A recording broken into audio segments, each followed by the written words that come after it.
Ooh, I know you freaky people. You like it when we do tier lists, and the weirder the ranking, the more you like it. And that brought me to a topic I wanted to talk about for a while, and that is the fact that sometimes champions are not always as canon as you think they are. Yes, this is a topic we actually talked about in some ancient videos, and that's the fact that champion abilities do not always make sense. Sometimes you have champions that are doing things in the game which they are not really supposed to be doing in the lore because they are old, and sometimes you have champions that are supposed to have superpowers and they don't in the game. So today, while this may look like a normal tier list, we are actually gonna be ranking champions according to how canonical their abilities actually are, which means A tier is gonna be for all the champions that are totally good. B is champions that are mostly fine, they have some things that don't really make sense, and then it goes down. S tier is gonna be reserved for all the champions who are fully canonical, and there is some extra spice behind their abilities. We'll get to that, you'll know exactly what I'm talking about there. And so without further ado, let's go into another tier list. Alright, starting with Aatrox. Aatrox will be an A. I'm trying to think if there is anything super special that would really bring him up, because Aatrox is a Darkin, he's one of the really powerful Darkin that actually, as they destroy their enemies, they use their bodies to infuse their own bodies using blood magic. I mean, most Darkin use blood magic to some degree.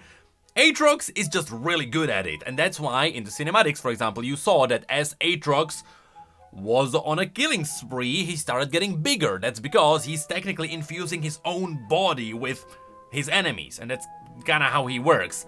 Though, to be fair, he's not exactly doing that in the game. Like, you can't really feel that as you are killing enemies, you are actually getting more powerful, because that's what Aatrox specifically should be about. And he's not, so he's fine. Maybe I would consider him in a B tier, but I think there's gonna be other champions that are gonna fill this one very quickly. So for now, let's just keep him as an A. Then there is Ahri. Now, Ahri is very two-sided, because on one side she does have some soul magic. That's what her Q is about. She sends out little orb that gathers souls and then brings it back, and she's supposed to be consuming it. That part is not actually in her kit. Ahri is really supposed to be hungering for souls. That's what the charm is about. She lures in her prey and then she actually steals their soul, because she has this insatiable hunger that actually came from her Vastayan tribe. She's not really doing that. Also, even though the Vastani are the ones who created the Hollow Mist, technically, that's around the Blessed Isles before it became the Black Mist, there's a big story behind that. I would like it if she was referencing that, and she's not, meaning she's not exactly perfect. I mean, hey, Aatrox is not either, but B, still good, mostly good. Could be better. Also, the Foxfire is interesting because, what is that?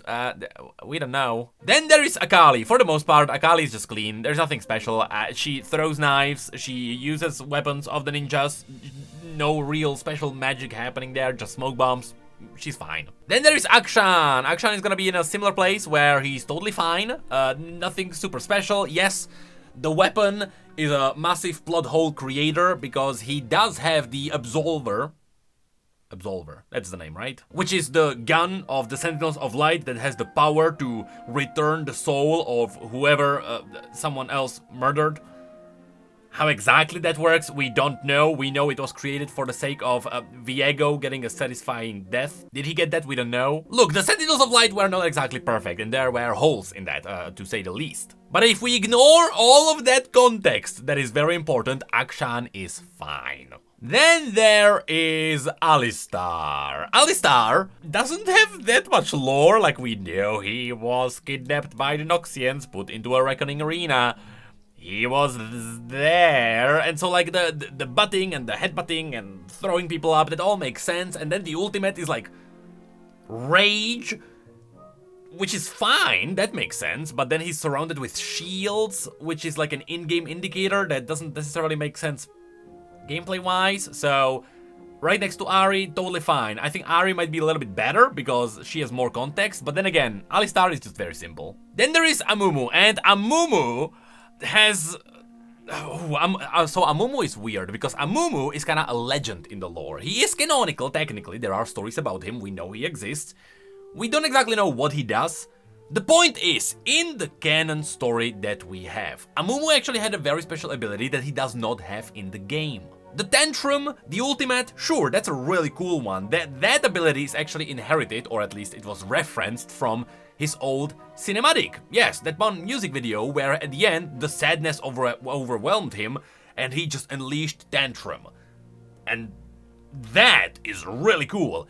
In the canonical lore, in the written lore, he's also supposed to have an ability where anyone who touches Amumu is gonna get cursed, meaning their flesh will rot, their limbs may fall off, and he's just like a spreading walking decay, which is not really referenced in the game, because in the game he cries and that hurts you. Sure. He tosses the bandage. Tantrum makes sense. But he's not really... He's missing that dot ability that is supposed to give you the curse. Because right now the curse is magic resistance shred. That's the passive. And that's not really reflecting on what his lore really is. So he needs some kind of a dot ability. That's what I'm trying to say. Then there is Anivia. Anivia, for the most part, is good. The true ice makes sense. She throws chunks of ice. Makes sense. She builds walls of true ice. Makes sense. Technically, I believe it was the Yetis that got their true ice magical ability from Anivia. So Anivia is the one that's spreading the true ice. Totally makes sense. Blizzard totally makes sense. The stun is an ancient ability from League's beta. So be it, I guess. That's the one that's like maybe a B because what even is the Q? She throws a chunk of ice at someone and stuns them with the sheer power of just hard ice, I guess. But for the most part, let's keep her in A. It makes sense. Then there is Annie. I have a feeling there's gonna be a lot of champions in A. Annie is just a pyromancer. She's throwing fire in all kinds of ways, being her W, E, or Q. Actually, all of those make sense. Her ultimate throws out Tibbers. Tibbers gets overwhelmed by, or taken over by Tybulk, which is a great fiery demon that was previously used by Mordekaiser. It all makes sense. I just wish that Tybulk unleashed himself a little bit more from Tibbers. But honestly, that's something that the story itself and the lore behind Annie has to fix before it appears in the game. So, you know what? She gets a pass. Then there is Aphelios. Now, Aphelios could be an S if they did something really cool with the weapons, which they are not doing. So, Aphelios is a Lunari that is working together with his sister that is locked up somewhere in a Lunari temple. It totally makes sense. The story, perfectly good. I love their story. He's mute because he drank a potion that made him mute in order to communicate with the spirit realm to get to Elune. And the weapons are actually referencing different celestial beings. And that's where I wish the game kinda stepped it up a little bit more, because you have... This was mostly shown in Legends of Runeterra. So you have, I believe, the rocket launcher is like a whale. You have the little fangy weapons, the fast ones that are supposed to be like little piranhas, and like all of those are actually referencing fish, and like those fish are supposed to be celestial beings, and you don't get that in the game, which I think is a shame. But other than that, hey, those abilities totally work. Also, there's like Gravitum, which, you know, it's celestial power because they are connected to Lunari, so it's like, you know, the gravity gun makes sense. Then there is Ashe. Now, Ashe is very simple. I will put her into an S tier because she does something really cool that most people don't know. So, Ashe is an Iceborn that's wielding a true ice weapon, which is the bow. Now, the legends say that this bow actually belonged to Avarosa. Who knows? That was never confirmed. The point is, using the true ice bow, she can actually fire true ice projectiles. But she only does that when she activates her ability, which would be her W in this case. Nope. Her Q. The W, the volley, I guess that's also that. But the point is that whenever someone touches true ice, it actually hurts. It hurts so much that the ice itself will burn your flesh. That's what actually happened to Darius in the cinematic where he fought Trundle. You could see his arm actually dying off, and the only reason why it stayed intact was because of the Noxian healers. That was explained in a story later with LeBlanc. But the reason why Ashe is special specifically is because whenever she hits someone with the true ice, the slowing effect actually represents them being hit by the true ice. That's what's crippling them. On top of this, the big arrow, let's ignore that for a second. Sure, we can just imagine that it's a big arrow that hits you and it stuns you because it's true ice. But the eagle is the cool part, because the eagle is actually the Avarosans sending out a scouting eagle. She is not conjuring a magical bird out of thin air. It is actually the Avarosans who are supporting them. That is an ability that most people overlook. Even though, yes, originally in the beta of League of Legends, it did start as a magical bird. That one wouldn't really make sense these days. And then there is Aurelian Soul. Now, Aurelian is just too perfect. I would put him into an S tier 2 now, especially after the rework with him summoning the comets down, which blows everything up. So Aurelian is a dragon that creates stars from his own body. That's why you have stars that are circling him. He can also create a massive star that actually sucks everything in with the gravity. Makes sense. The massive comet from the ultimate is also a falling star that just makes Runeterra explode in a massive explosion. So everything makes sense, including the Cosmic Breath. The Cosmic Breath was used in the lore many times to actually seal a void rift somewhere on Runeterra. So not only do his abilities make sense, they are actively referenced in the lore. So Aurelian is awesome. And then there is Azir. Now, Azir is a little bit weird. Not exactly perfect. So, when Azir was resurrected, he actually didn't get any special abilities at first. It didn't take until he got a couple of short stories until there was a story where Azir approached the broken sun disk, and then he conjured his family from the sand, and he kind of witnessed the vision of what happened on the day that Xerath killed him. That's what the Sand Soldiers are. It all started as Azir just summoning them to see what actually happened to him on the day of his death. We have never actually seen him using the soldiers in a battle anywhere though, and that's the big issue. These soldiers are cool. He can technically do that, but we have never seen him do this in action. This is exclusively just a League of Legends ability for now. Please fix that, Riot. And then there is Bard. Bard is an instant S tier. He's kind of similar to Aurelian. So the reason why Bard is special is actually the meeps. Because sure, all of his abilities make sense. The heal is actually him supporting the mortals on Runeterra. So he just puts down a little marker that someone can find as they are wandering around. The gate totally makes sense because Bard is opening these gates throughout the cosmos to travel around. His Q, he just hits you with a big note and it hurts and it stuns you.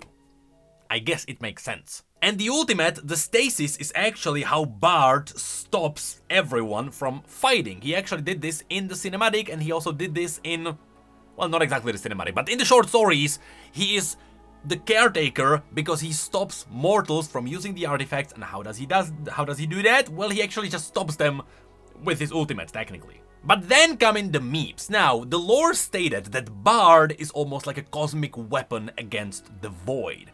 And the way this weapon works is that it collects little notes, and after it collects all these little notes, which are the meeps, it can form a giant bell, and this bell is the super weapon. So when you play Bard, you are traveling around, picking up the little meeps, and you are forming a super weapon. Unfortunately, the games always end before you can form up the super weapon. Alternatively, you can pick up so many meeps that you one-shot enemies with your passive ability. But the point is that on your gameplay with Bard in League of Legends, you are actually closely following the lore, and I love that. So then there is Bel'Veth. Bel'Veth is horrible. Like, Bel'Veth is not good at all. Because Bel'Veth is a void tumor monstrosity that is supposed to be consuming people.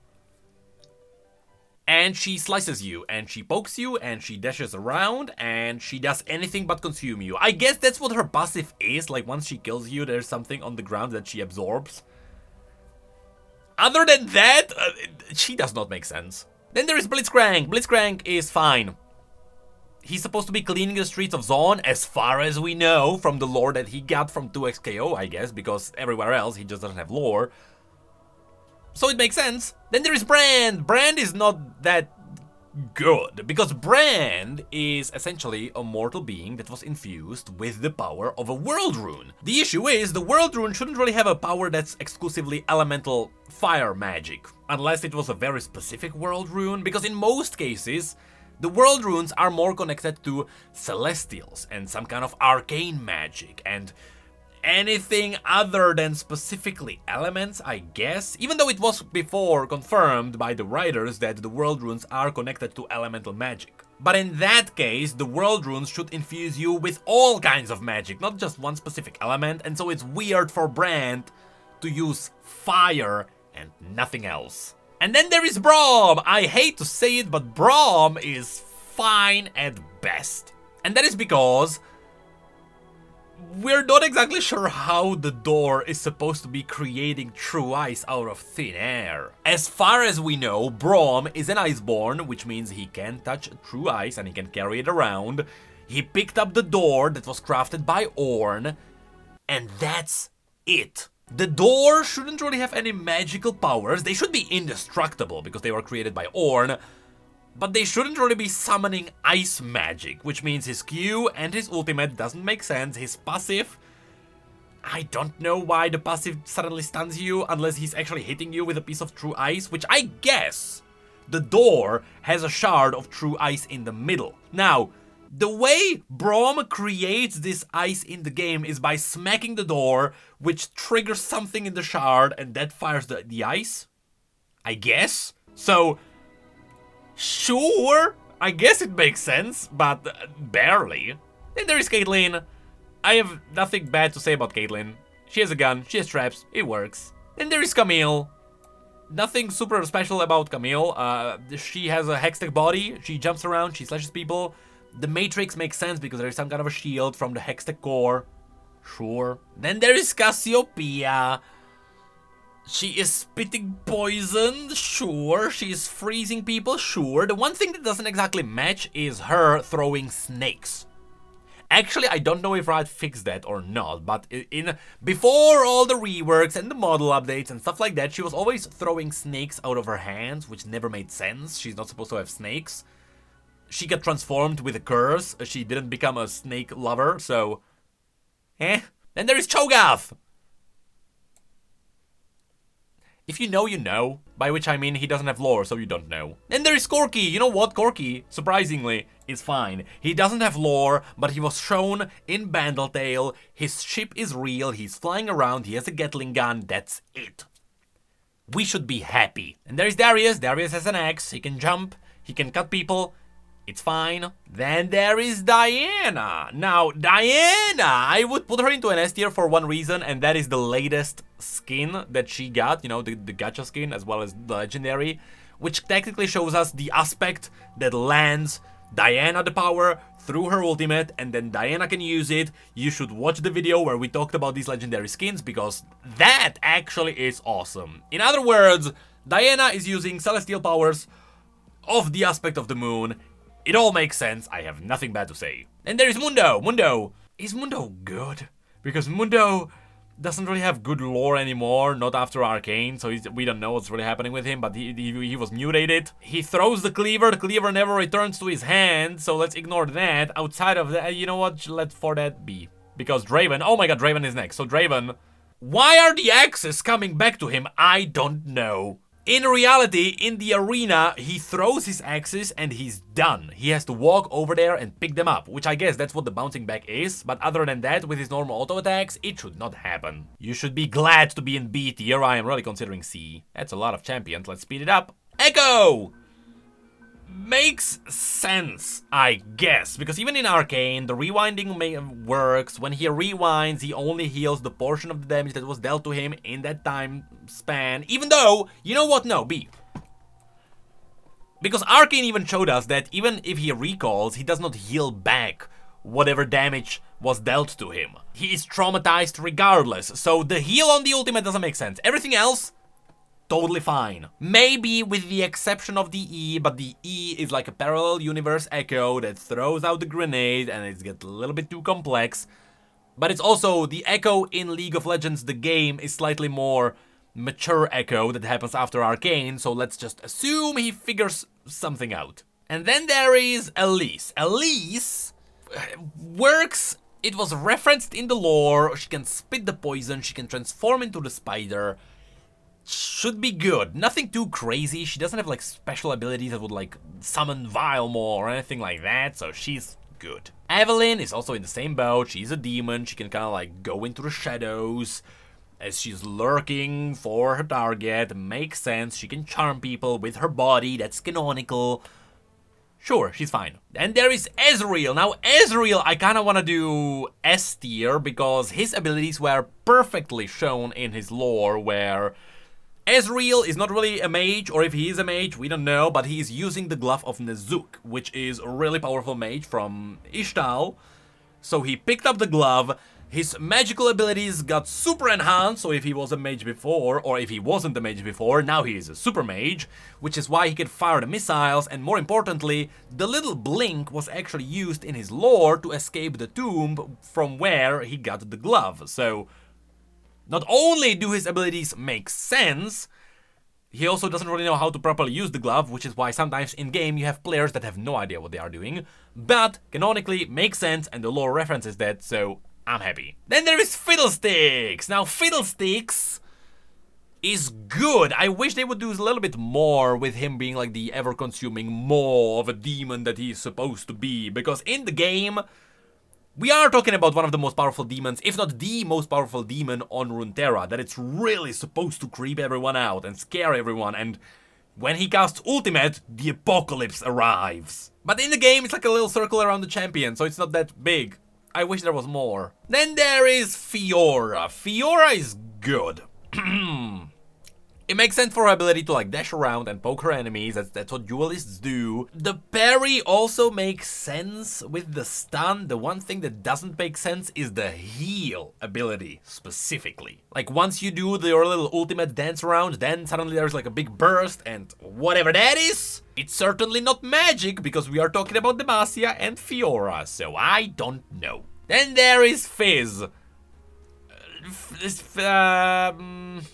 Am I fine with Fizz? Like, it's just good because he like jumps around, he summons the shark, which I guess he can technically do, and he pokes people. Yeah, it works. Then there is Galio. Galio is an S tier because, no, actually no, never mind. I would do an A tier. It really depends because like the charge and the knock-up, it works. That's just Galio being Galio. The Q is slightly weird because is it supposed to be like a gust of wind and that's it? Nothing magical? Because if yes, that makes sense. If not, I'm not sure what kind of magic that would be, but then he has the Shield of Durand, which is him like absorbing magic, which makes sense. The passive also references that. You know what? Sure, I'll give him an S, because the ultimate is him waking up from all the magic that's happening and he's diving in to save Demacians. That's what Galio is. He's a statue that wakes up when enemy mages attack Demacia, and that's why he's there to save them. And it makes sense. Then there is Gangplank. Gangplank is good. I would almost say he's too good because Q makes sense. He eats oranges. Sure, let's ignore the CC immunity and the heal from eating an orange. You know what? No, that's such a stretch. He's an A. Because the barrels work because those are full of powder, and the ultimate works because there's his own ship starting up a salve, as they call it. So it's his own crew supporting him with the ultimate, so it makes sense. It's just the bloody orange. And then there is Garen. Garen is an S tier, because Garen has one of the coolest references in the lore of any champion in this entire game. Because the Q makes sense, he just charges up and he hits enemies and he silences them because he hit them with Demacian steel, which is petrified steel, which actually silences magic. It makes sense. The shield on his W also makes sense, because that is his shield absorbing magic because of petrified steel. His E is kinda a joke, but it was referenced many times in the lore that he's just spinning around and slashing people. It makes sense. And the ultimate is not Garen being a mage summoning down a holy sword, because that's not a thing, but rather he is calling for help from Gale. Technically, when Garen casts his ultimate, he is praying to Gale, the aspect of justice, to bring down the holy sword like she did in the many times of the Demacian history. I honestly love that reference, and to this day, I do not believe this was intentional. I refuse to believe that someone actually thought of this, because this is just way too perfect. Anyway, speaking of things that are not perfect, Nar. He throws his little bone. He becomes enraged, he transforms. I hate to say it makes sense. Dang it. Then there is Gragas. Gragas does not actually make that much sense. He makes some sense. The only issue I have is that the barrels are not exactly supposed to explode, or rather, when they explode, there is not supposed to be like a pink explosion of the grog that's spilling around, even though grog is supposed to be like brown, not exactly pink. I guess that's because of like localization issues with cultures. Anyway, the point is, because there is a shard of true ice inside the keg should actually explode with ice. That would make more sense. Also, when he throws out his keg, he does not have more kegs. Then there is Graves. Graves makes sense. He does have the different shells that he puts into the shotgun for the different shots, like such as the smoke screen and the explosive shot, and then the normal shots. It makes sense. The only thing I don't believe was actually referenced in the lore is his passive ability that gives him the resistances, which is supposed to be his cloak, whatever that cloak is. Other than that, it's fine. And then there is Gwen. Gwen is good. There's just one thing. I hate how the hollowed mist does not exactly look like mist. It's like a little hexagon or whatever shape it actually is. But other than that, Gwen is a magical doll that was woken up by a shard of his old soul that was inserted into a doll that is old made. Long story, I guess. But she's snipping the scissors. Makes sense. Throwing needles. Makes sense. The mist is there, although I hate how it looks. And then she just dashes around, which is like her dancing like a doll. Sure. And then there is Hecarim. Hecarim is an S tier because of his ultimate. So all of his abilities make sense. Q is technically him just slashing around. E is him charging. The W is him actually embracing the deathly abilities that he got after getting fused with his horse using the black mist, I guess. So sure, it still makes sense. And then the ultimate is what pushes him over the edge, because the ultimate is him summoning the spectral riders of his death squad when he was raiding the Blessed Isles and turning it into the Shadow Isles. If you go through Hecarim's lore, there will be many references about his knights, and so his ultimate is actually him summoning his knights into the battle. And it's really cool. Then there is Heimerdinger. He's gonna sit here, because who knows what he's doing after Arcane. And he should be happy that he can tinker with his inventions. Then there is Ilaoi. Ilaoi is just perfect. Ilaoi is all about testing your soul. That's what her E is. Her E brings your soul out so she can test you if you are worthy of actually living.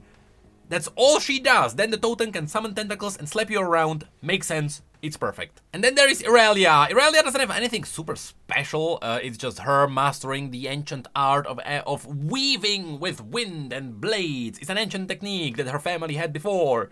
It is technically referenced in the lore. It's just her being really good with knives at the end of the day. Even though originally that technique was not used for knives. Then there is Ivern. Ivern is good.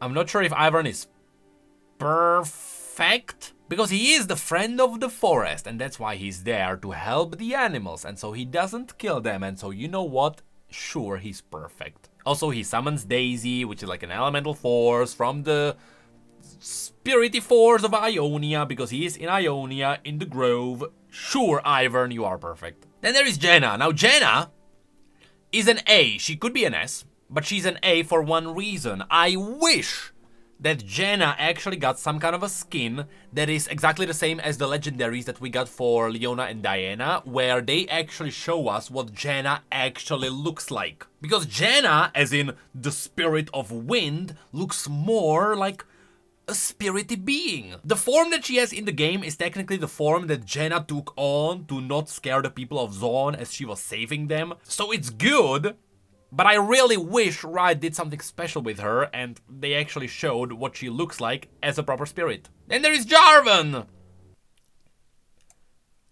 Not exactly great. And that's because, like, his Q makes sense, because his spear, the dragon slaying spear, actually does have the ability to, like, whip around and kind of, like, disassemble and then form back together. That makes sense. The issue is him, like, using the hook to actually go into a flag, and him, like, throwing a flag like a spear, I guess. And that's supposed to be, like, some kind of a martial technique. Not to mention, he jumps down so much the earth explodes. So let's be honest, it could be better. And there is Jax. Jax makes sense. Jax is good. He fights enemies with the last flame of Icathia. He smacks them. And that's all he does. Then there is Jace. Jace, his fighting technique was technically shown in Arcane. It makes sense. He doesn't do anything crazy. It's good. Then there is Jhin. Jhin is good. I'm considering perfect. No, he's not perfect because of a W. The dancing grenade, he used that before in the lore somewhere where he like throws it and it like bounces off and then explodes. Sure. The traps, perfect. The W is a snipe, same as the ultimate. The root is kind of nonsensical. I am now doubting if he should be A, because the root and the dancing grenade really shouldn't work the way they do in the game. Like, he would have to be really good. Like, you know the videos of the trick shots of like people throwing the ping pong balls, like dancing around the tables? That's what he is doing with the grenade. Doesn't exactly work. And there is Jinx. Jinx got saved by Arcane, so her craziness and the ability to get excited after a kill makes sense. The issue is, at the end of Arcane, she kind of calmed down and she's no longer crazy. And so then what is her crazy side about and what's happening in 2XKO? We don't know. But as far as we know, her abilities make sense at some point in her story. We just need more context. Kai'Sa, I wanna say is fine, but her abilities were never explained anywhere. Not that she would get that much lore for being the poster girl of League of Legends, I guess, but sure. Q makes sense, the W makes sense, the E, like running around, sure. She does have, she's supposed to have a cloak ability with the suit. Sure. And then the ultimate is like a dash, which is her like speeding up. Technically it all makes sense, I have to put her in A. Kalista is good. Kalista pulls out the spears, the spectral spears from her own body to throw them around. It was referenced in the lore, as well as in the book. It makes sense. Then there is Karma. Karma rarely ever used her magic in the stories. I don't know what to do here. I'm gonna put her in B, because all of these make a little bit more sense. Like, she's fine. I have to put her in A. Karthus. So Karthus is a dude that as a kid really liked death. He traveled through Shadow Isles, he died. That's it? Is he a death singer? Is he supposed to be singing? What is he supposed to be doing? We have no idea. He never got any more stories after that, so what is his Q? We don't know. What is the wall? We don't know. What is his E? We don't know. What is the ultimate? We have no bloody idea. So, he's there. Not as bad as someone who doesn't have lore at all, but we don't know. And there's Kassadin. Kassadin gets an S because of his appearance, specifically, in the game. Because in the game, he looks the way he does because he collected a bunch of artifacts from around the world, including some inventions from Piltover and Zaun, to be able to go into the Void and fight the Void and find his daughter, which is, of course, Kai'Sa. This also includes the Netherblade, which is also one of these ancient artifacts. And so his Q, similar to Ezreal, is like him using the artifact to shoot out something. In fact, spoiler alert, there is some linking behind Kassadin and Ezreal. But even the ultimate makes sense because he's using the Voidy ability from him fighting the Void all the time to step through the rift to appear somewhere else. It makes sense. Then there is Katarina. Now Katarina gets an S tier because her abilities were perfectly explained in the comic. Because sure, she's throwing daggers and that's most of the things that she should be doing at first. But then in the comic, she actually used a blood ritual to bind the daggers to her body, and so now when she throws out the daggers, she can teleport to them using the blood magic. Or shadow magic, or whatever magic it is, because it technically comes from the Black Rose. But the shampoo actually makes sense. Then there is Kayle. Kayle is perfect, because she starts with a melee weapon, because she is supposed to be, like, not ragey and calm at the beginning of the game, but the more and the longer the game goes, the more righteous fury there is, and so she ascends into fury, really, that's what it is. She also splits the swords in two, which is a reference to Morgana not having her sword anymore, and the ultimate is her raining down swords, which was referenced in the lore many times before. So it all actually makes sense. Then there is Kayn. Kayn is really good. Unfortunately, the Z comics didn't really put him into an S tier, but Kayn makes sense because the stepping into the shadows is a shadow technique that came from Zed, and all the bloody scythe abilities actually come from Rast, the Darkin. So both sides get perfectly referenced. Also, you know what? No, he has to be an S tier because of the passive of the transformation ability. Him being able to either embrace the shadows and, you know, Zed's order, or the Darkin, or actually the Darkin winning, that's really cool, and that is all based on his lore. Then there is Canon. Canon's lightning abilities were never really properly referenced in a story, or they were, but it was never used for anything special. Like, most of the Kinku use spirit magic, because, you know, Ionia. But then there is Canon, that is a Yordle from the spirit realm, technically, using lightning, which should be elemental magic, not spirit magic, so what on earth is going on there? We don't know. But he is using the shuriken and he's dashing around, and Legends of Runeterra tried to save him, so he is in B. Then there is Kha'Zix. Kha'Zix is fine. His abilities are about killing enemies and consuming them to evolve. That's what his ability is. He is evolving. It's fine. And then there are Kindred. Now Kindred, sure, an S tier because of the ultimate, because Kindred fires her bow, because as the lamb, she is supposed to be delivering the peaceful arrows of death. Then she can also send out the wolf, because sometimes they wanna kill a person using the wolf if they want a violent end and fight to the end, and you can actually do that by using the W. And then you can hop around, sure, maybe that's them like finding the target, and then using her passive you can actually mark an enemy for death, which is you telling them, hey, your time is coming. And then of course the ultimate is just preserving them, not letting them die, which is what Kindred do when someone actually fights back against Kindred and wins. So all the abilities make sense and they reference the lore, it's perfect. Then there is Kled. Kled is good. Technically Skarl always survives because Skarl is supposed to be an immortal thing. Other than that, he fights. It's good. Then there is Kog'Maw. See, we don't know what Kog'Maw. You know what? No, we don't know what Kog'Maw is yet.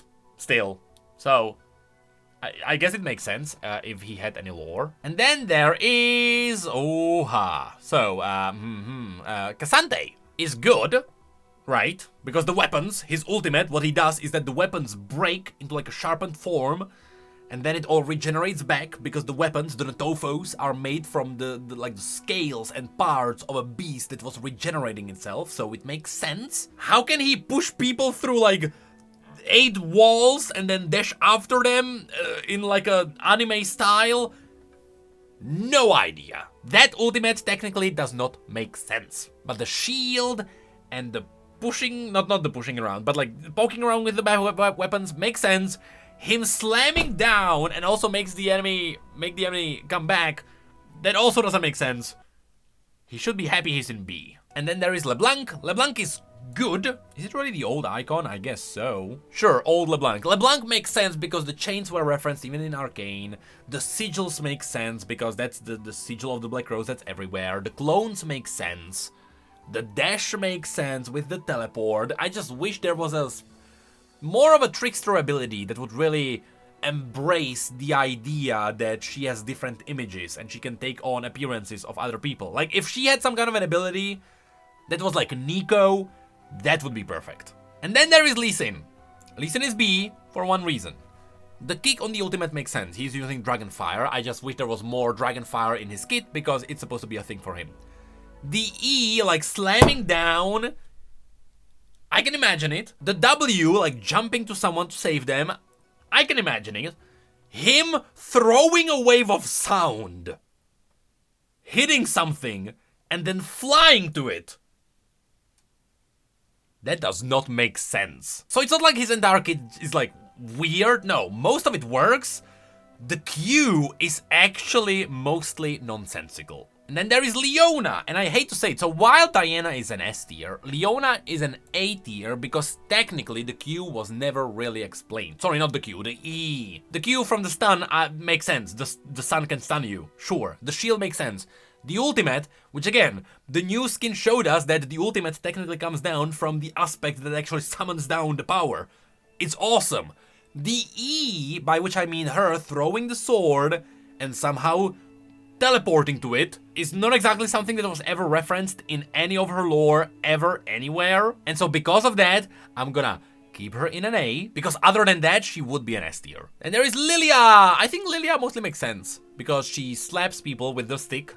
She runs very quickly, because she wants to run away all the time. She's scared all the time. She can throw the blooms from her tree. She can make people fall asleep. It's good. Then there is Lysandra. Lysandra is an S tier because she throws chunks of true ice or dark ice because it will be corrupted by the watchers. That makes sense. Actually, there's one thing that I don't know if it works, damn it, which might bring her to an A, because the ultimate makes sense. She freezes people. When she freezes people, they fall asleep, and that's how she feeds them to the watchers. That's an awesome part of her kit that is connected to the lore. The one thing that's kind of weird is her E. She summons the claw, and then she morphs into a pool of ice, and then she like reforms herself again on the other side. I don't think that was ever referenced in her story ever. Like, she is melting other people and using the ice from them to freeze the watchers.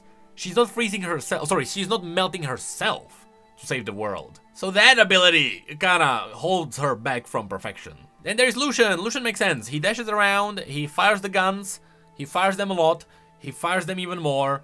All good. Then there is Lulu. Technically in the lore it was shown that she can polymorph people. Pigs can fire stuff. She can send out pigs. She can grow people.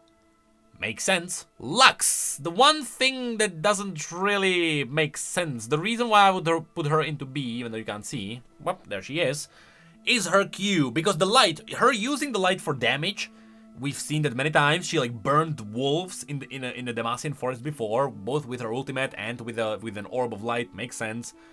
The shield, we've seen some kind of an ability where she like protected herself using light before, so sure.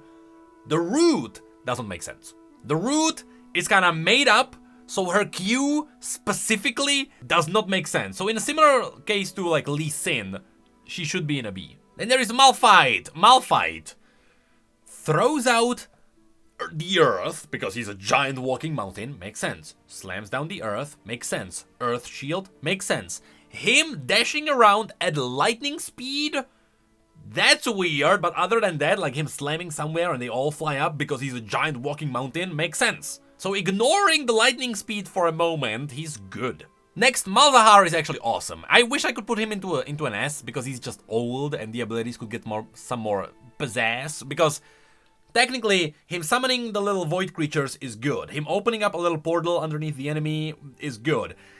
The E is actually him giving people vision, and the vision is corrupting their mind, and that's actually what the damage is. So it's not like he's corrupting them with void magic, it's more like he's teaching them about the void, and that's hurting a lot. Not to mention, the ultimate is him peering into someone's soul, that's what stuns them, and he's just showing them the void, making them go insane.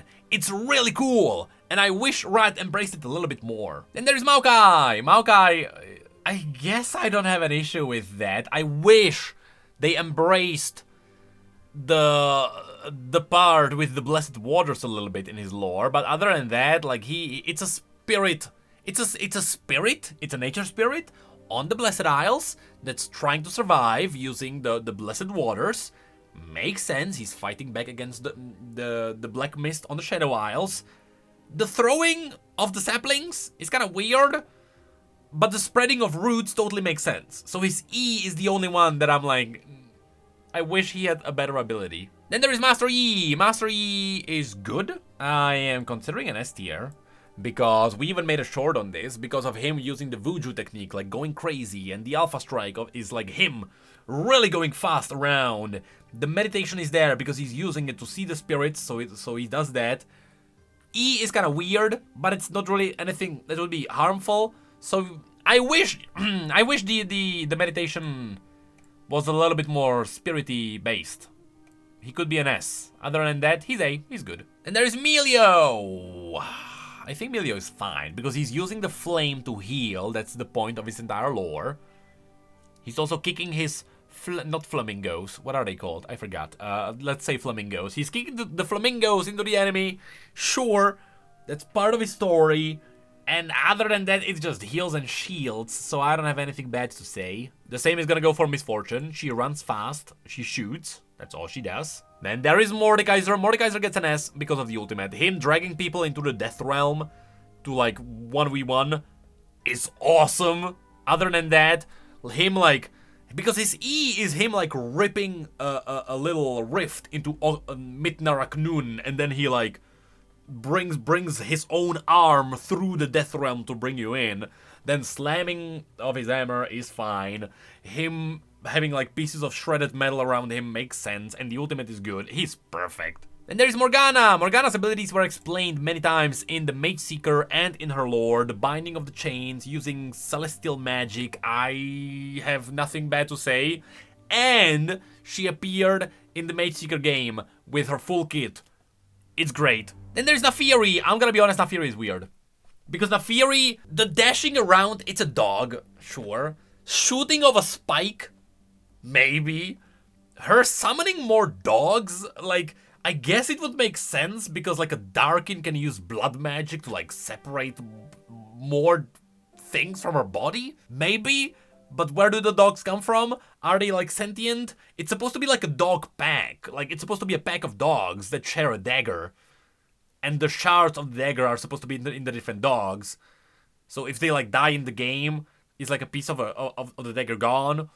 It's weird. And also her, like, locking in on an enemy and then flying like a jet across the map to hit them. It's weird. Then there's Nami. Now, Nami gets a pass because technically she's not doing anything wrong. It's just that her abilities could be better, and they could be referencing more of the Lunari and the Moonstone and the Celestial Magic, because she's shooting out bubbles, she's healing people with water and, like, dealing damage with water, she's enhancing other people using the Staff of the Tidecaller, sure, she's summoning a wave of water, sure. I just wish it was more referencing her lore. And then there is Nasus. Nasus is... I hate to put him into NA, because technically he also works. The Q, the Siphoning Strike, he does have a weird X that was never really mentioned in the lore. It was mentioned that Nasus can wither people away. That's his ultimate. Like, he can empower himself and he can wither people away. Anything else is weird. Like, where did the magic of him, like, aging people, which is supposed to be his W. Like, the W is supposed to be him aging people, which is why they are slow. And then the axe and the Siphoning Strike. What is that? We don't know. You know what? No, Nasus, you're B. Because honestly, it doesn't really make sense. In the lore, the only way he ever killed someone, I believe, was him, like, taking someone and, like, slamming them against, like, a bronze version of the Sun Disk to see if it's a real Sun Disk or not. And the bronze, like, sizzled with the blood of the enemy. And it was a really cool metal scene. But he never really used his abilities, so it's weird. Okay, next, Nautilus. No, Nautilus is B because his abilities are supposed to be way cooler. He's supposed to be using some kind of, like, dark, inky, whatever ability he found in the depth somewhere down there. But, like, instead he, like, stomps and there's, like, a wave of water. Then he, like, throws a hook. Sure, that makes sense. And then there's, like, a shield lit, like, circles around him. There are, like, too many references to, like, ships and shipwrecks. And not enough dark magic that he found at the bottom of the ocean, which is what transformed Nautilus into what he is. So he could be a lot better. And there is Nico. Nico is good because she can clone people. She can, like, she's like a little trickster. Everything else is like Vastaya Shurima magic, and we do not have more context. So technically it's fine. I can't say anything on the rest of her abilities. Her Q and E, I don't know, because her lore never talked about it, but as far as we know, it should be fine. And there is Nidalee. Sure, her throwing her spear is a little bit weird because she throws it away and she should be picking it up, kind of like Draven. Other than that, transforming makes sense. Healing through like spirity magic in Ishtal, I guess. Even though, to be fair, in her lore, the heal was actually shown as her like doing first aid. It was technically referenced in the lore, so I think it gets a pass. And there is Neela. For the most part, Neela is fine because she's using the power of Ashlash to just whip around. And honestly, that is all she ever does. So I can't say anything bad, but I wish they did a little bit more with the demon. And there is Nocturne. Nocturne is technically good. Oops, dropped him into C. Nocturne is technically good because the paranoia makes sense. It's part of his ability as like a demon that's stalking people in their sleep. The fear makes sense because he's stalking people in their sleep. The Q is like him spreading the shadows. That totally makes sense. The only thing that doesn't really make sense is the shield. That is supposed to be like a shadow shroud, so technically it makes sense, but in the game it looks like a shield, which is for gameplay purposes. So if this shield had a better visual, like who knows, maybe it could have been perfect, but other than that, yeah. Then there is Nunu and Willem. I think they are fine because I wish Nunu used the Swell Songur a little bit more, which is the little flute that he has.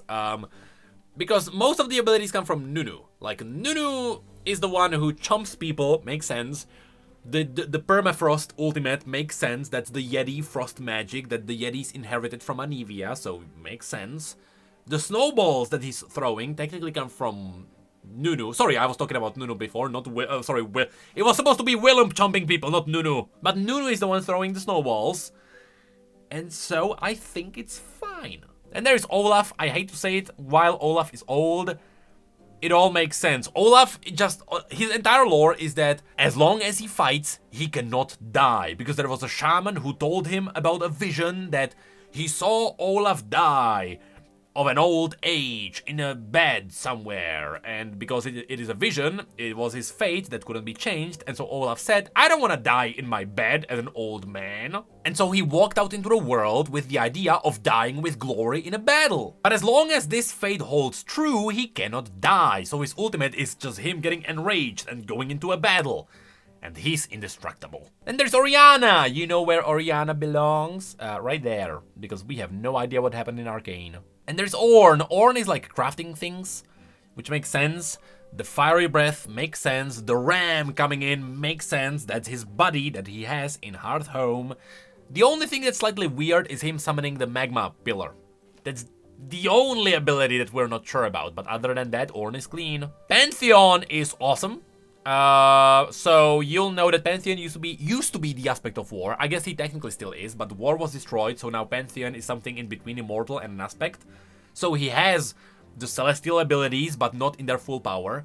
But sometimes he can evoke the power of war, even though war is gone, and that's what the ultimate is. When he jumps up into the air, he actually joins the stars, and then he comes down at the enemy. So it's almost like Atreus, which is the mortal behind Pantheon, became one with the stars for a moment. That was referenced in the lore before. Also, technically, before war even died, that the ultimate is what the war was doing. It was like bringing Atreus up and then like throwing the pawn down at the enemy, just like he's doing now. So no matter what version of Pantheon we're talking about, it works. And there is Poppy! So Poppy, I would say B just for the ultimate, because technically it all works. Throwing of her shield, she has to go and pick it up, makes sense. The Q is slamming down, the charge is her heroic charge, makes sense. The ultimate is the only ability that was never really explained, like her slamming the hammer down, which summons like a elemental shockwave, which is technically elemental magic. Where does that come from?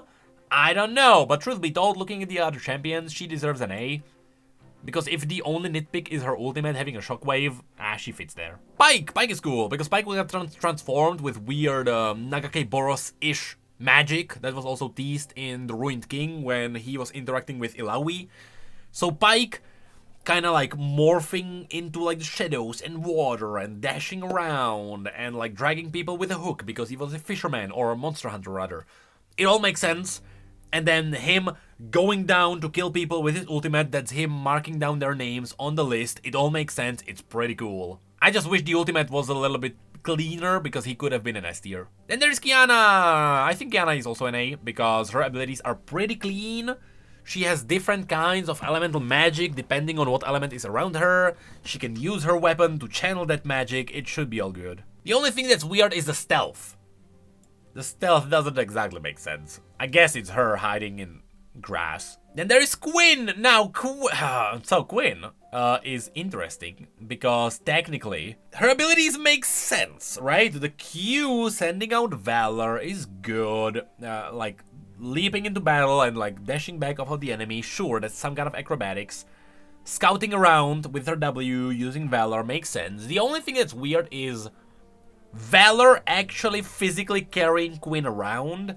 We know that Valor is big, and I think this ability was actually referenced in the book, in the Garen novella. I think there was a scene where Valor was actually carrying Quinn around. So you know what?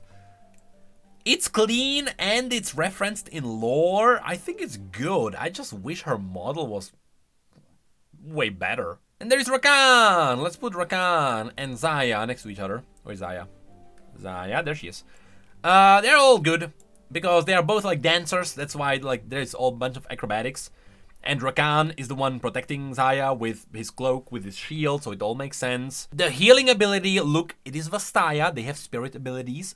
Makes sense. Xayah throwing out the daggers, which is her own feathers, that also makes sense. So other than the small nitpicks like Rakan throwing one of the feathers, which then like triggers a heal that eventually happens, that's kind of odd, but other than those small nitpicks, they both work. Then there is Rammus. So his lore is kind of a joke. Rammus's lore is about the fact that he holds such great wisdom that whoever talks to Rammus gets their entire life forever changed, which is a reference to the fact that Rammus only ever says okay in the game. Also canonically, Rammus is snacking on the Voidborn in the desert, and that's it. So whatever the taunt ability actually is, we don't know. Maybe that's just him having a conversation with the other champion. And there is Rek'Sai. I think Rek'Sai is clean because she's like tunneling and going at people. Technically the Q is like a sonar. That's like, you know, even in her passive ability you can see like who's around her. What could push her into an S ability is if she had some kind of a summon ability, because Rek'Sai is a brute mother. She has the Zersai, which are the small swarming Voidborn that are with her, but in the game you never see them. Then there is Rel. Rel is a Ferromancer. It was even in the Embessa novella, or Embessa novel, I guess, the entire book. Her abilities were referenced there. They technically are inherited from really bad things that were happening with the Black Rose.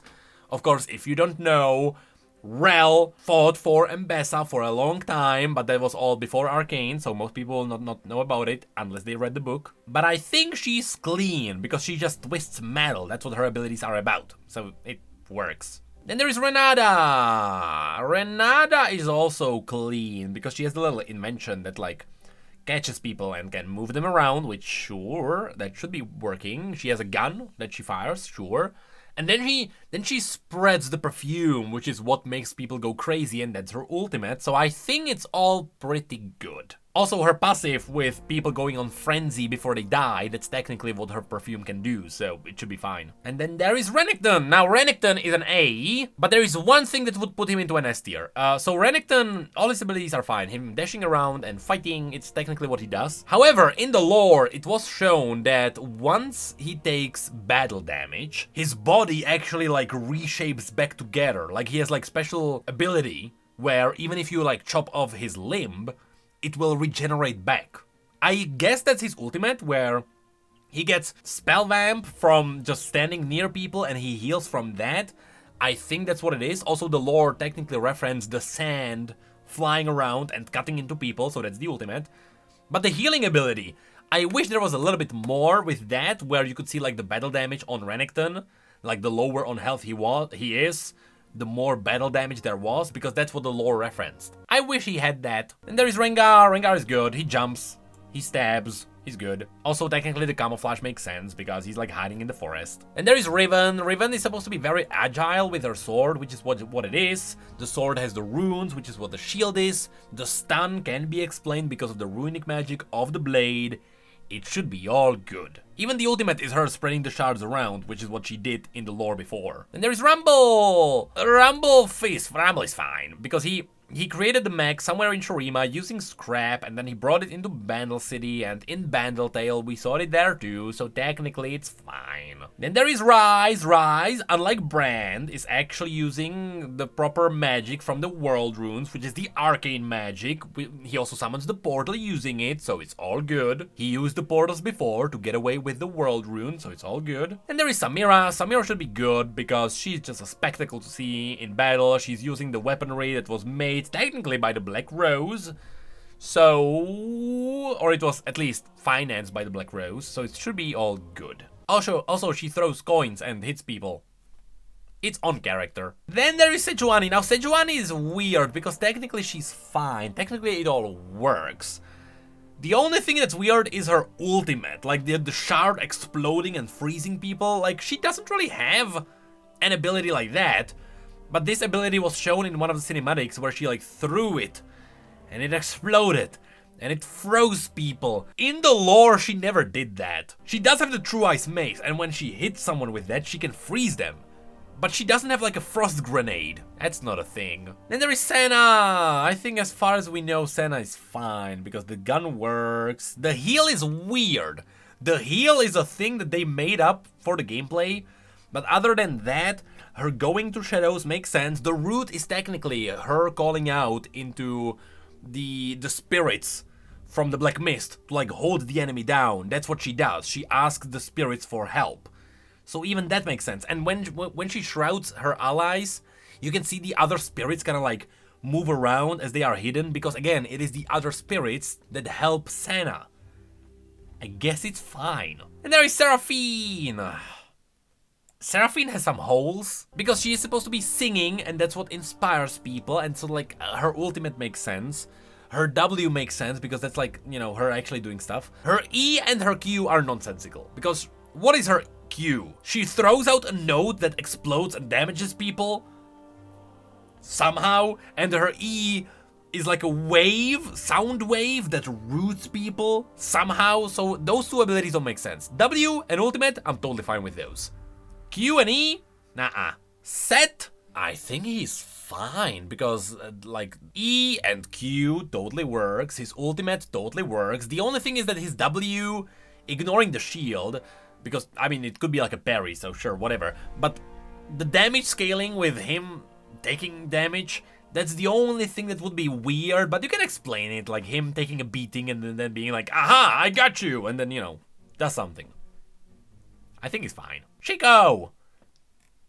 He needs lore first. Shen is good. Even, in fact, I would say I think Shen is perfect. Even though he wasn't utilized in the lore, especially what was happening now with Zahan, and Shen wasn't there, but he has the two blades to kill the spirits and the mortals. That was shown in the lore, and that's shown in the game. He can dash around to taunt people through the spirit realm. That's what he does in the lore. That makes sense. You can't hit him through the W because he shrouds himself in the spirit realm. It makes sense. And then he gets to you with his ultimate by again going through the spirit realm to get to you. So it makes sense. Technically, he's flawless and his abilities were referenced in the lore, even though what happened with Zahan was kinda criminal. Then there is Shyvana. I think Shyvana's fine. Transforms into a dragon, spits fire in her normal form. She fights.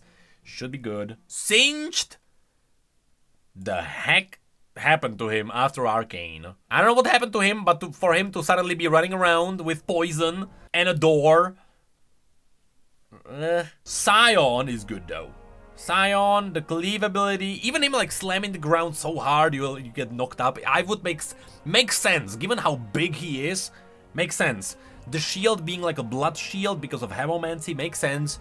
The shout, he shouts so hard you get thrown out, makes sense. The ultimate is him charging, I think he's good. The same is gonna be for Sivir. As I said, there is a lot of champions in A. Sivir makes sense because The boomerang actually comes back, which, you know, the weapon is called the Chalikar. The shield comes from the Chalikar itself, that makes sense. Her ultimate is like a battle cry that speeds her up. Sure, whatever, makes sense. And her E is the Chalikar bouncing around. It is technically what the blade does, so it should be all clean. She could be an S if the Chalikar did something that would like give her like sun power or an ascended power or anything like that. Then there is Skarner. Really? Skarner, sure. Skarner charges through walls because he's big, pins people, throws rug, he's good. Then there is Sona. Now Sona is really cool because her ability with the music was referenced in the lore before, where she was playing her instrument and like people started dancing. She even the damage from her ultimate was referenced. Unlike Seraphine, Sona, when she used her ability on like the enemy that was chasing her, she broke their bones. They were like dancing so much their bones broke. That's where the damage of her ultimate comes from. So in her case, all of her abilities are actually explained, including the damage from her Q, so she's actually good. Soraka is an S tier for one simple purpose, or sorry, one simple reason. Soraka is a celestial that took on a mortal form to go onto Runeterra and help mortals, but her form is so small compared to her massive celestial body that the body is now burning all the time. That's why whenever she heals someone else, she damages herself. That's how her celestial body works. Every time she's using her powers, her body burns itself. So it's so bloody cool. Next, Swain. I think Swain is good. Swain can evoke the demon. The I makes sense because he can scout around the world. Q, E is kind of wonky with like the pull. Like, what is that? Sure. Other than that, he's clean. Silas, I think he's good. The only nitpick I would have is the dash, like him dashing and then using the chain to like whip himself closer. I guess that's something that he can do. Other than that, his Q is technically the magic that comes from the chains. The stun, you know, he hits you and then he steals magic, so it makes sense. The E is the only one that could be improved. Then there is Syndra. I think Syndra's fine. Her lore explained that she has really strong power to like bend time and space into the dark balls. It works. Then there's Tamkench. Tamkench is really cool because in his case, he's using the tongue to like, you know, he wants to devour people, but he lures them in with a bargain. And so like him opening the mouth to like let someone get in, which is what was the case before all the reworks, and now like eating someone and then using the what used to be his ultimate, now it's W, like him jumping around to move around. That's actually what he did with the rivers. I think his old design was way better because with the old ultimate being like him opening the mouth, people jumping in, traveling around, that's him making bargains. Now it's still there, it is not as cool as before, but I think it's still pretty clean. The only nitpick I would have is his E, where it's like, you know, the shield, the regeneration makes sense, he's a demon, he can do whatever. The shield, we can look past that. Then there is Talia. Talia is a mage, throwing rocks, building rocks, rock weaving, all good. And there is Talon. I think Talon's pretty clean because he jumps around, he slices people, he throws daggers. The only thing that's kind of weird is him like throwing the daggers out, going into stealth, and then the daggers come back. He shouldn't have that kind of magic unless he also did the blood ritual like Katarina, so that's the only thing that's weird. Other than that, pretty good. Tariq, celestial magic for the most part. Armor, stun is celestial magic, and heal, protector, star comes down, saves everyone. I think he's good. Teemo is good. I would, you know what, no, Teemo is an S tier because him hiding the mushrooms around the world because he wants to repopulate a species of dying mushrooms only for people to step on the mushrooms and die is brilliant, and it's part of his lore, and it's incredible. Like, genuinely, the writers had so much fun trying to explain his abilities. He's so good. Then there's Thresh. So Thresh is now in B for one simple reason. Technically, in the modern lore, if everything happens after, even though this version of him doesn't happen after the Ruination, or not the Ruination, the Sentinels of Light, technically, he should have more power with the Black Mist. That's what I would love to see him do, but I hate to say it, but he has to be an A. Because technically, nothing's wrong His E is good, Q is good, W throwing the lantern, tempting people into taking the lantern, makes sense. The ultimate is like building a pseudo lantern around the enemy, it all works. He should have some kind of black mist ability that would really make him say like, hey, I acknowledge what actually is happening in the lore. Because yes, at the end of the Sentinels of Light, most of the black mist was absorbed by Senna, that's what we saw at the end of the cinematic, but some of it was also taken by Thresh. That's how Thresh got free, and he then walked into Noxus, and we have no idea what happened after that. And there's Tristana. Hate to say it, I think she's good. She has a gun, she's Yordle, she's good. Then there's Trundle. Trundle's good. The summoning of the pillar, hold on. The summoning of the pillar is weird because he doesn't have like frost magic. Because the W, him like spreading the ice around from the club makes sense because he is like an iceborn troll. Him just biting you, he's a troll, makes sense. The regeneration makes sense because he's a troll, but him like sapping an enemy, that's like an old ability from the old Trundle design that doesn't make sense anymore, but it stayed there because whatever, and then him summoning the pillar. Who knows what that actually is? I think B is fair. And there is Tryndamere. Tryndamere is good. I would be close to put him into an S tier, except for the fact that his W is like the little chicken is like a joke for like people being chickens for not fighting him. Other than that, him like spinning around is fine. Q is fine. That's like his blood rage. The Fury is him defying death. Makes sense, that's the ultimate. It's just that the shout from W is kind of weird, but it's a mocking shout, so he's mocking the enemy for running away. Things could be ironed out. Okay, speeding things up because, god, this video is gonna be long. Twisted Fate is good. In fact, amazing. His cards were referenced in a lot of stories, because he has a lot of stories, and all the cards do different things. He's a mage, he's using the cards, he's good. Twitch does not have really lore. At all. Was he the rat in Arcane? We don't know. Udyr, evoking all the different spirits, is pretty good. He also pays respect to... No, you know what? No, never mind. He's an S tier. Every single ability pays respect to one of the spirit gods of the Freljord. It's amazing. Urgot is clean. All his abilities are like mechanical things that he has on his body. He has the grinder. It's all good. Varus... The only thing that's weird on Varus is the root from his ultimate, but that's it because it's like him spreading corruption, and that's an ability that was part of his old kit before he was like a Darkin thing, when he was like a corrupted archer in the old lore. We're talking like 2010 lore. So it's old. You know what? B. Varus, you could be better. Vayne, makes sense. It's clean, nothing too crazy. Stealth is a little bit weird, but it makes sense at the end, like she's stalking her prey. Veigar! Veigar is a B or C for one simple reason. While his abilities technically make sense because he's a mage Yordle, so he can do whatever. All his abilities are references to astrological terms. There is like the event horizon, and there is like the singularity or whatever. All of those abilities are referencing space, so celestial magic.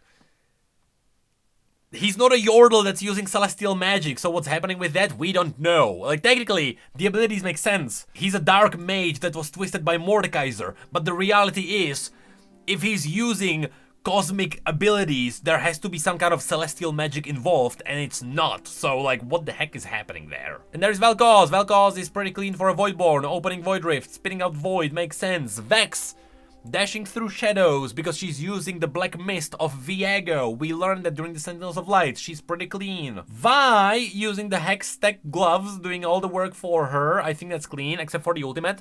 Like the laser, charging... Maybe that's something that happened in Arcane after that. Viego is definitely clean. I'm gonna put him into an S tier for his ultimate because he's like... No, never mind. Because technically, the thing that Viego does... Actually, no, it's a little bit hectic. Because Viego can corrupt people by corrupting them and making them fight for him using the Black Mist. But at the same time, Viego can also possess people directly, as in him... going into their bodies. For example, when Viego was still in the Blade, and the Blade was picked up by Gangplank in the Ruined King game, Viego went into Gangplank's body, and he took over. That's what that ability is referencing. But he shouldn't have that ability anymore because he was broken out of the blade. So Viego is now out there, and so it doesn't make sense for him to go into the body of someone else because he's already out. I'm going crazy. So yes, Viego is not exactly clean, but there is a lot of cool lore references. And there is Victor. The Arcane Victor technically is good. No, hold on, but there's like the gravity. The gravity is weird. The shield never happened even in Arcane. The only thing that happened was the laser, and technically the ultimate is like spreading of the arcane magic. Those two abilities work. The other two, nah. Vladimir! I think all of his abilities were referenced in the lore because he's the first Hemomancer. He just likes to suck up blood. And there's Volibear. Volibear is pretty clean. A demigod that's out there fighting, summoning lightning. That's what he does. Makes sense. Warwick! He needs canon lore in his wolf form. We have no idea if Warwick even exists like this. And there is Wukong. Wukong! The clone was never referenced in the lore, unless I'm lying. I think the clone is supposed to be like a reference to the Wuju style that Master Yi taught him, but we never got any more details on that.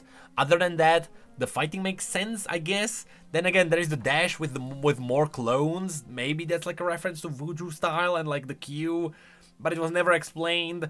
And the ultimate is a little bit wonky. He's not exactly clean, so B should be fine. Xerath is pretty clean though. He's just summoning arcane magic from his arcane body. Xin Zhao being also a duelist, that should be pretty fine. Even the dash makes sense. Q, W, even the ultimate is like him challenging a single person to a duel. Should be fine. Yasuo is also pretty clean because he's either hitting people with the blade, he's using the wind to dash around, the wind wall he used many times in the lore. The ultimate is the only thing that he doesn't really do the way he does in the game. Him like teleporting around doesn't make sense. He would be on the same level as like Lux with the root. The ultimate is like, I don't know. Yone! I think Yone might be better. So Yone is slightly weird because the Q makes sense. It's like the same wind technique that Yasuo learned. Just him splitting his soul is like a, you know, soul thing. Spirit stuff happening in Ionia. But the ultimate, him like dashing around, again, like bringing people up so he can team up with Yasuo. That's an ability that was just made up for the gameplay. And it's not really happening in the lore. And there is Yorick. I think Yorick is clean because he digs up the souls. He makes a little formation out of the black mist because he has the maiden with him, which is a shard of Viego, so it makes sense. I think it's pretty clean. Even him like throwing bait for the ghouls, it's good. And there is Yumi. Yumi is sitting on someone's shoulder and taking a nap and using Yordle magic. I think it's good. Zac. I cannot put him into an A because we don't know what his lore really is. It's like, ever since Arcane, like, we don't know. He doesn't have lore. I cannot know. But he's clean. Technically, I have nothing to say about a blob of slime that does slime things, but we don't know what he is. Alright, and then there is Zed. Zed is very clean, because all his abilities are technically the shadow technique that he learned. It was referenced in the comics, he used it many times before, even the clones, it's all good. Alright, lightning round. Zeri does have lore. Technically, all the things that she does is in the lore, but we don't know how canon it is after Arcane. Ziggs throws bombs, that's all he does, should be clean. Zilean, I wish he had more abilities that would actually reference what's happening with the time. Like, the Wild Rift version of Zilean is way better. No, actually, never mind. You know what? No, the model, what am I saying? The model that he has doesn't make sense. The time bombs, again, the Wild Rift version, that's the one I'm thinking about. That one makes sense. That took a turn, didn't it? But yes, Zilean, he should be happy he exists. Then Zoe, she throws out stars, hops through portals, using the aspect of Twilight. Makes sense. Is there anything crazy? Even the sleep is referenced in like Legends of Runeterra. So all her abilities are technically things that the Twilight does canonically. So I think it's good. Even the stealing of summoner spells. That makes sense. Zyra is a plant that consumes people and spreads plants. Makes sense. Briar, the only thing I hate is her ultimate. Like, kicking out the crystal goes into someone and so she like baits herself into frenzy. If it wasn't like a global ultimate, sure, but she cannot kick the crystal across the entire map. Then Hui is a mage, has his mage abilities. I think it should be fine. Smolder is a dragon that's slowly learning how to fly and do the stuff. Should be fine. Even the healing from the fire of his mother, that's all good. Mbessa is good, except for the ultimate. It's the same thing as Cassante, so let's put them together. For the martial artist, a lot of her abilities work. Even the parry mechanic works. It's just that the ultimate is like whatever. It's like anime whatever Riot came up with. Then Aurora is very clean. I wish her abilities reference more of the Freljordian gods, but Aurora is very clean. Even the ultimate is like her stepping into the spirit realm, hopping around, makes sense. Especially her W, that's actually where she references her hopping into the spirit realm. And then Teemo. Oh yeah, that's the old Teemo, I didn't even realize. Same for Shyvana. I didn't even realize. Mel, I think is good because at the end of Arcane, she got her abilities and all the abilities perfectly mimic what she does in the game. I think she's clean. I think Yunara is good. Even the lore explained how she was like using the Ionara, which is the little balls that she's using. The lore explained how she was training with them and everything like that, so she's pretty good. And lastly, Zahen. I might want to put into an S tier. Because no, you know what, no. The weird teleporting with his ultimate is not exactly clean for an S tier. It's clean as in it's good. Actually, hold on. Even like him poking the spear and dragging people in, that's two abilities that are wonky. He should be in like B-ish tier. Because technically, one part of the ultimate makes sense. Him like regenerating with the blood magic, sure, that it's a Darkin thing. But like pulling people in with the spear is weird, and then him like teleporting above someone like an angel and then dropping down, that's also something that he wouldn't really do. So I don't know. But other than that, hey. That was a big video. So yes, finally I did a video where I went through all the abilities, and from all of this we learned that the vast majority of champions is actually fine, surprisingly. There are some champions that are like really good, they really pay attention to the lore overall. And there are some champions that should be happy they exist. Technically, sure, we learned that Shaco is canon in some form because of the new demonic season in Demacia, but what are his abilities, we still have no idea, and that's the case for most of these champions. And so, right now, all of these should be praying for like an update in like at least like Legends of Runeterra or anything at all. And you know what's the saddest thing? Even Zilean got an amazing update in Legends of Runeterra, and like every other game loves Zilean so much. Why does League of Legends hate him?